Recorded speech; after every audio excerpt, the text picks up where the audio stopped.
Node होती है। दोबारा समझिए, हम लोग शेप्स ऑफ ऑर्बिटल्स डिस्कस कर रहे हैं। शेप ऑफ एस ऑर्बिटल की बात करिए। एस ऑर्बिटल जो होता है वो बेटा स्फेरिकल होता है, क्योंकि इसमें इलेक्ट्रॉन के पाए जाने की संभावना सभी डायरेक्शंस में सेम होती है।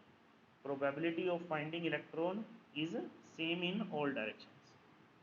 इनमें दो होते हैं, एक तो हाई प्रोबेबिलिटी रीजन होता है, एक लो प्रोबेबिलिटी रीजन होता है।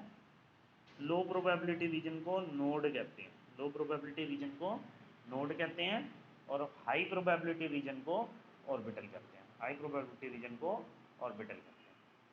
तो ये शेप है बेटा एस ऑर्बिटल की। हम लोग क्या कर रहे हैं, हम लोग शेप्स कर रहे हैं डिफरेंट ऑर्बिटल्स की। सबसे पहले जो हमने करी है वो करी है पी ऑर्बिटल की। पी ऑर्बिटल की शेप कैसी है बेटा, डंबल शेप है। क्यों है डंबल शेप, क्योंकि यहाँ पर जो इलेक्ट्रॉन के पाए जाने की संभावना है वो सिर्फ एक डायरेक्शन में है। ऑन द अदर हैंड अगर डी ऑर्बिटल की बात करें तो डी ऑर्बिटल की जो शेप है वो है बेटा डबल डंबल, क्योंकि इलेक्ट्रॉन के पाए जाने की संभावना दो एक्सिस में है। यहाँ पर सिर्फ एक्सिस के ऊपर है, तीन एक्सिस हैं, तीन एक्सिस होती हैं एक्स वाई जेड, तो तीन ही ऑर्बिटल बन गए, पी एक्स पी वाई और पी जेड। जबकि डी ऑर्बिटल्स में या तो वो एक्सिस के बीच में होगा या फिर एक्सिस पर होगा। अगर एक्सिस के बीच में होता है तो तीन बनते हैं, D X Y Y Z और जेड एक्स। और अगर एक्सिस पर होता है तो हम दो बनाते हैं, D X square Y square और डी जेड स्क्वेयर। अभी हम डिस्कस करेंगे D X square Y square और डी जेड स्क्वेयर को। हमने D X Y D Y Z और डी जेड एक्स को डिस्कस ऑलरेडी कर लिया है। तो इन शेप्स में से अगर आप, तो हमने ये D X square Y square करा, जिसमें इलेक्ट्रॉन के पाए जाने की संभावना या तो एक्स एक्सिस पर होगी या वाई एक्सिस पर होगी, मतलब एक्स एक्सिस और वाई एक्सिस पर होगी। और डी जेड स्क्वेयर में इलेक्ट्रॉन के पाए जाने की संभावना जेड एक्सिस पर होगी। एक पूरा मीन्स जेड एक्सिस पर इलेक्ट्रॉन मिल सकता है, और साथ में एक रिंग होती है बीच में जहाँ पर इलेक्ट्रॉन के पाए जाने की संभावना कम होती है। यस, तो दीज आर शेप्स ऑफ, हम ना इलेक्ट्रॉन्स को डिफरेंट ऑर्बिटल्स में फिल करने की सोच रहे हैं। और फिल करने के लिए हमें ये तो पता होना चाहिए ना कि भाई किस ऑर्बिटल में पहले जाएगा इलेक्ट्रॉन। तो यही बात जो है ऑफ बोन ने बताई, ऑफ बोन ने प्रिंसिपल दिया, ऑफ बोन प्रिंसिपल जो ये कहता है कि एटॉमिक ऑर्बिटल्स के अंदर इलेक्ट्रॉन्स भरे जाएंगे किस तरीके से, इंक्रीजिंग ऑर्डर ऑफ एनर्जी के तरीके से।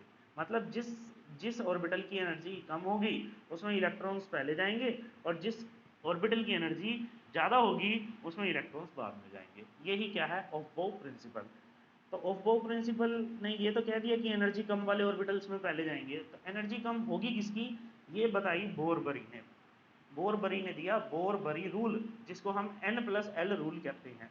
n प्लस एल रूल के अकॉर्डिंग क्या होता है बेटा कि ऐसे ऑर्बिटल्स जिनकी n प्लस एल वैल्यू कम है उनकी एनर्जी कम होती है, और जिनकी n प्लस एल वैल्यू ज़्यादा है उनकी एनर्जी ज़्यादा होती है। तो 1s और 2s में से हमने देखा 1s की जो n प्लस एल वैल्यू है वो कम आ रही है, वो आ रही है 1, और 2s की जो है वो ज़्यादा आ रही है, वो कितनी आ रही है 2। तो इस तरीके से हमने देखा n प्लस एल वैल्यू के डिफरेंस। हमने ये देखा कि हम n प्लस एल वैल्यू को देख सकते हैं, यानी कि अगर मैंने 2s और 2p को कैलकुलेट किया तो मेरी n plus L value 2s के केस में 2 आई और 2p के केस में 3 आई, यानी 2s की एनर्जी कम है 2p से। 2s में इलेक्ट्रॉन पहले भरे जाएंगे, 2p में बाद में भरे जाएंगे। इसी तरीके से अगर मैं 3d और 4s की बात करूं तो 3d की ज़्यादा है 4s से, तो 4s में इलेक्ट्रॉन पहले भरे जाएंगे और 3d में बाद में भरे जाएंगे। अगर मैं बात करूं 3p और 4s की, 3p और 4s की, तो n की वैल्यू 3 और 4 हो गई। p के केस में l की वैल्यू 1 होती है और s के केस में 0 होती है। अब इसमें तो सेम आ गया, 3p और 4s सेम है। फिर हमने 3p को पहले क्यों लिखा 4s से, क्योंकि अगर n plus L value same हो, अगर n plus L value same हो तो छोटी n वैल्यू की एनर्जी कम होती है, n वैल्यू की एनर्जी कम होती है, छोटे n वैल्यू की एनर्जी जो है वो कम होती है अगर n plus L value same हो। अगर n plus L value same हो तो छोटे n की वैल्यू कम होती है। 3p और 4s में से n की वैल्यू कम किसकी है, 3p की, यानी कि 3 की, इसलिए 3p छोटा है, कम एनर्जी वाला है 4s से। यस, तो ये हमने बेटा डिफरेंट